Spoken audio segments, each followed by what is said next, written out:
Welcome once again to the Complicated Burrito. Here's your podcast host, Alan Brooks.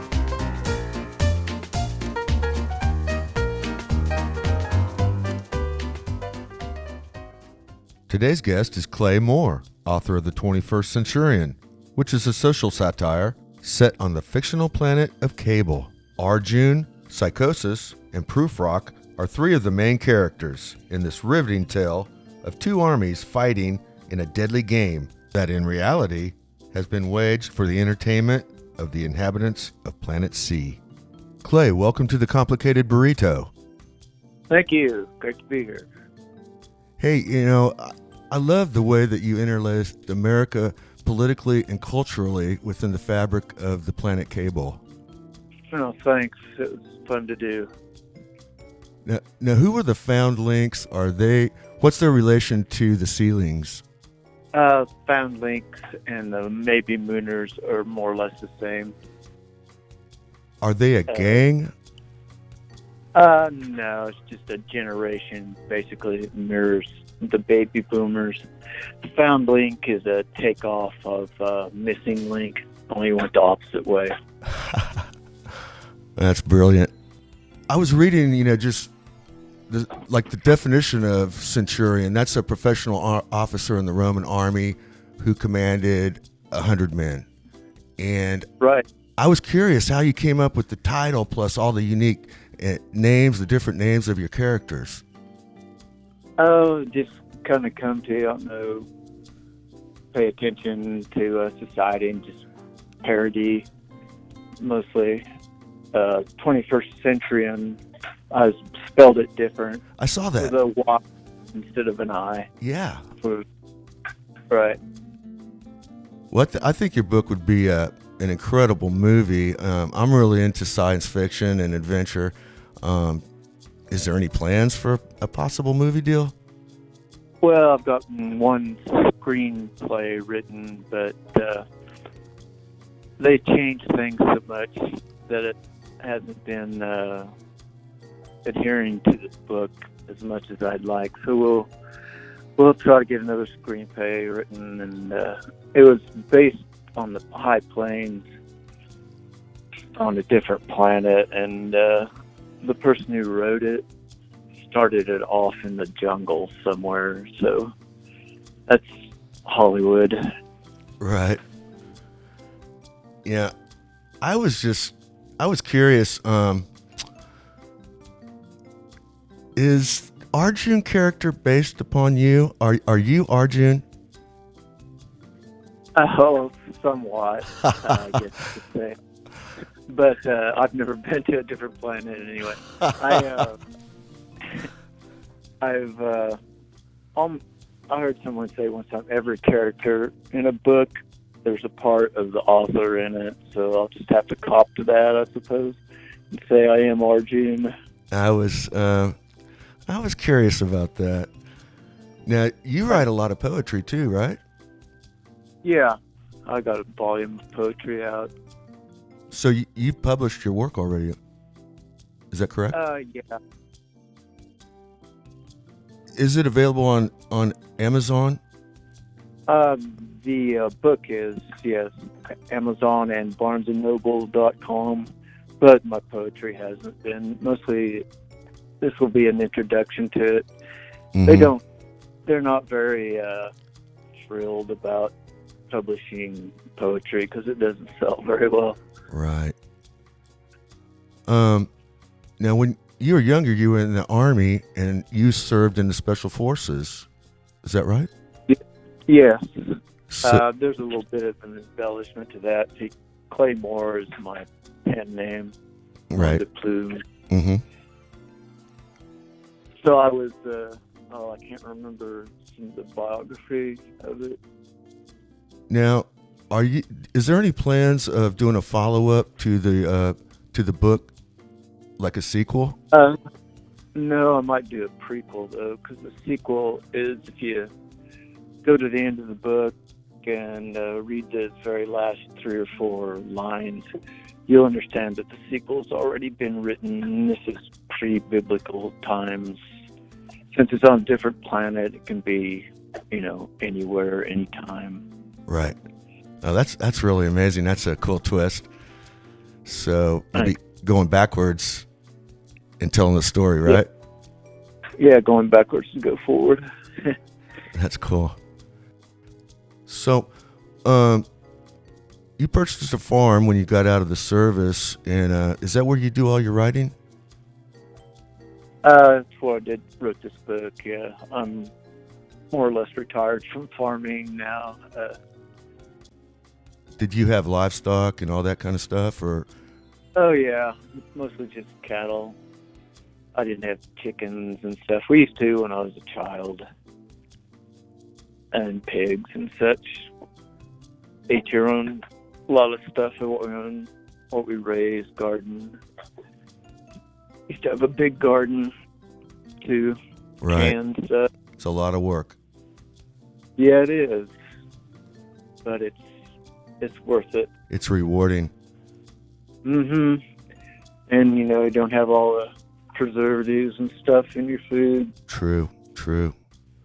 Steroids like cattle are fed. And So, are you working on a different book right now, possibly?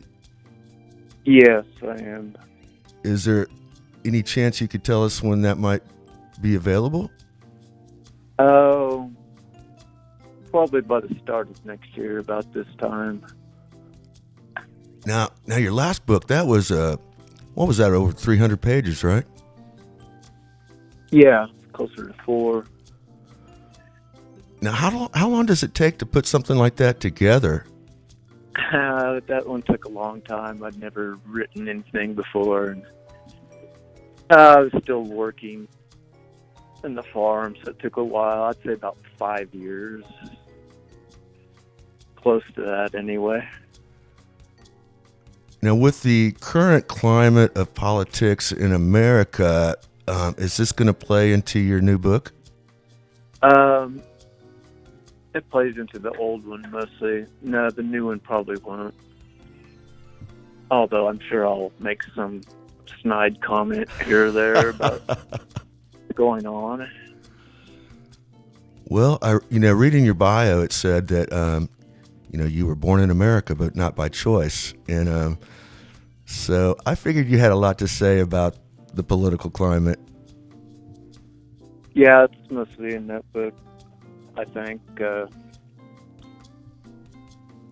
doesn't seem to be much going on that can't be interpreted that way now.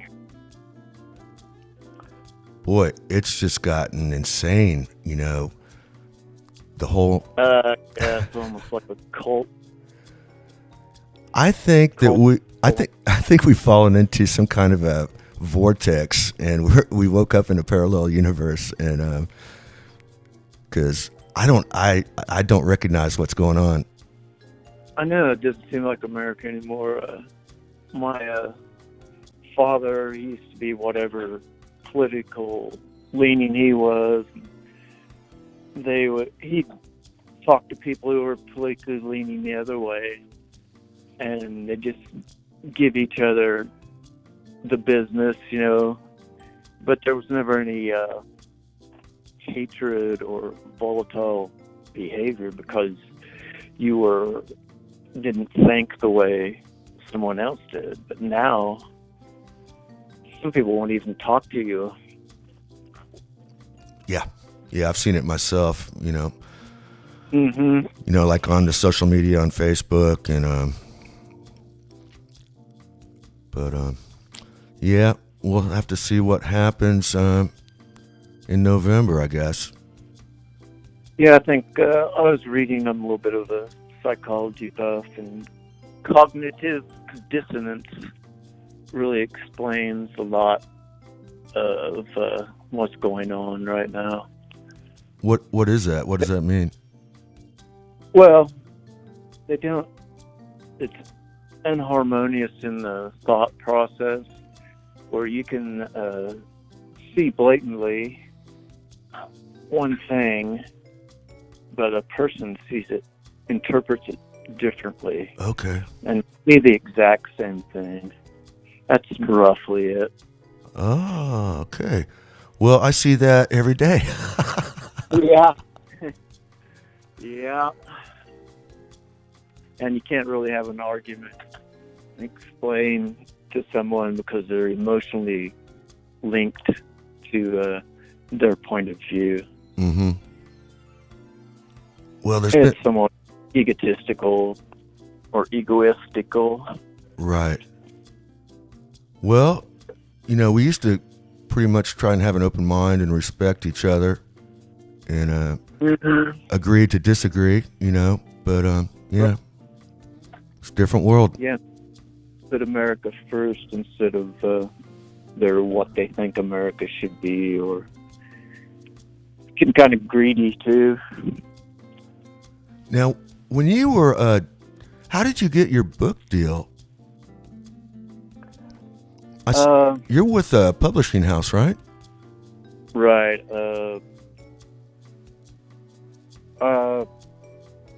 They just called me up. I was online. I posted it with another publisher, and another publisher called and said, since it wasn't selling all that well, said he could do a better job. And they have so far. That's exciting. Hancock Publishing. No, that's cool. Well, I mean, I'm sure that a lot of authors, struggle to get published. Oh, sure. It's I couldn't really give you anybody any advice on how to do it. Just keep chopping away, and eventually someone will. It may take a while, but often publishers don't even read it. Right. So, they just look at a synopsis of it and see if they think they can sell it, and then they might publish it. That's cool. You need an agent also, because they don't even read them if you don't have an agent. So it's just like music. It's just like the music. It's just like being a musician. Yeah, a lot. You got to have an agent and a publisher. Yeah, you got to have somebody out there telling them it's available. And in some ways, it's easier since the internet and stuff, and some ways it isn't.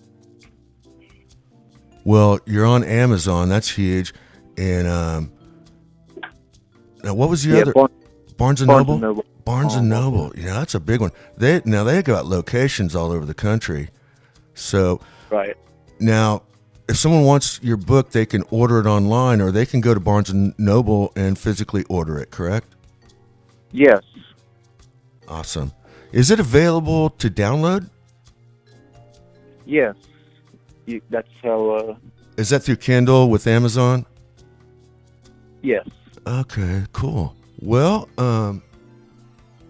Clay, it was really interesting talking to you today. Did you have anything that you wanted to add to our conversation? How about those Chiefs? Go Chiefs! That's right. I live in Kansas City, and our town is going crazy. I bet. It's been a lot of fun. Been a long time. I'm almost. I don't know how to react if they don't lose.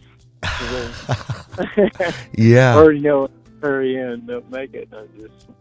Well, I don't know what to do. I grew up here, and so I remember, Hank Stram, Lynn Dawson, Oh yeah.